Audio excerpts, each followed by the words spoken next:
The heartbreak for sure, razor but thin it'd be that margins. way. But you're going to Tokyo. W shipper. You've booked a ticket W to shipper. camps, and you're still alive to take that trophy there home in maybe just a couple days' time. You can look at it, don't touch it, though, okay? You haven't won it just yet, all right? I'll hold All right. How you feeling? Are you still riding the high of the win, or what? I mean, I definitely feel a lot of like pressure, not even pressure, just like everything's just built up. Adrenaline. Finally, like winning this match was huge for us, especially This is a like big relief, Tokyo I'm sure. champs, and even just like getting a longer run in this tournament.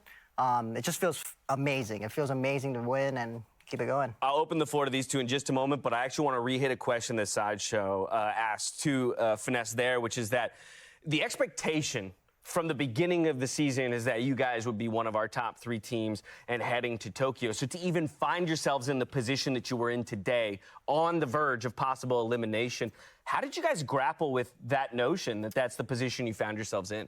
I mean, yeah, we didn't, with the opening match, losing it definitely was devastating for us.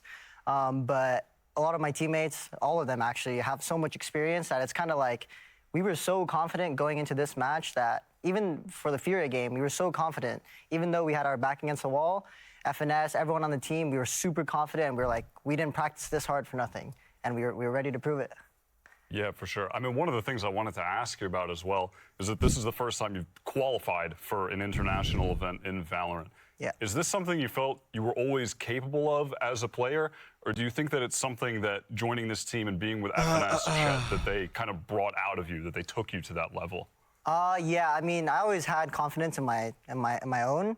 But teaming up with FNS, Chet, and Artis, Vic, Crashies, with so much experience on this team, it's almost like granted that I have so much confidence in us making these tournaments.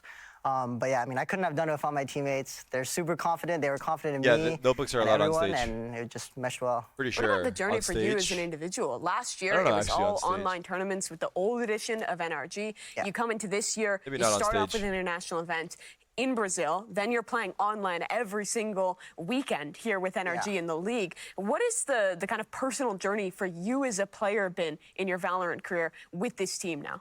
Yeah, my career, there's been a lot of ups and downs, obviously, with the past NRG rosters. But honestly, Tom's it's the been only super OG fun. NRG, right? This is what I love to do, and I want to keep doing it. And just playing with this team is just amazing. From what I hear, And these getting guys practice wins, like crazy even going on through the NRG. losses together. Like they grind we hard just as do fuck. it together, but and it just feels most great. teams do. Yeah, so I mean, obviously the But major I've loss, the heard that shocking about one, was them, the one especially- to EG that Yeah. had just happened. After that loss, what was the plan of action moving forward when you guys kind of recover for that mentally, go back to the practice room, what have you? Yeah, we lost the match, and we knew that we didn't have enough time to dwell on it. We kind of lost, and we were just like, okay, we need to move past this, right back to practice. The next day, Any we had tweets? practice, Oh, sure. and we changed what we could. We did what we could improve and change the little things. And yeah, I mean, worked out.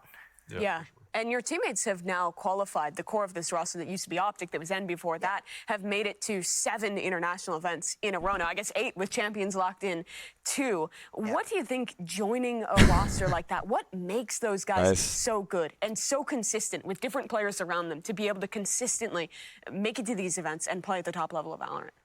Yeah, I mean, they have a lot of experience. Even in Counter-Strike, FNS had, FNS and Chet had a long pass in Counter-Strike.